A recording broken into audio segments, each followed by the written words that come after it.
સુરતમાં નશાનો કારોબાર કરનાર સામે તવાઈ 55 લાખનું એમડી ડ્રગ્સ મંગાવનાર મુખ્ય આરોપી દબોચાયો. સુરત પોલીસ દ્વારા no drugs in Surat city અભિયાન ચલાવવામાં આવી રહ્યું છે. ત્યારે 2024માં નોંધાયેલ 55 લાખના એમડી ડ્રગ્સના કેસના ગુનાના મુખ્ય આરોપીને ઝડપી લેવામાં આવ્યું છે. આરોપી દ્વારા ડ્રગ્સનો જથ્થો મંગાવવામાં આવ્યો હતો.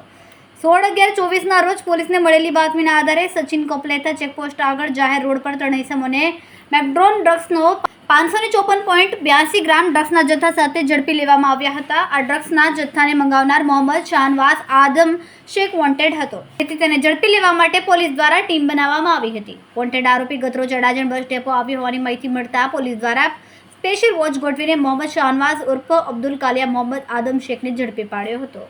આરોપીની પૂછપરછ દરમિયાન જાણવા મળ્યું કે ડ્રગ્સ પકડાઈ જતા તે સુરત છોડીને ઓડિશાના બ્રહ્મપુર ચાલ્યો ગયો હતો. કેમેરામેન સેનિલ વિરાણી સાથે વિશાલ છેઠા, માનવ પ્રભા ન્યૂઝ, સુરત. અમારા વિડીયોની નવી અપડેટ મેળવવા માટે સબસ્ક્રાઇબ કરો માનવ પ્રભા ન્યૂઝ ચેનલને. બેલ આઇકન ક્લિક કરો લેટેસ્ટ વિડીયો સૌથી પહેલા મેળવવા માટે.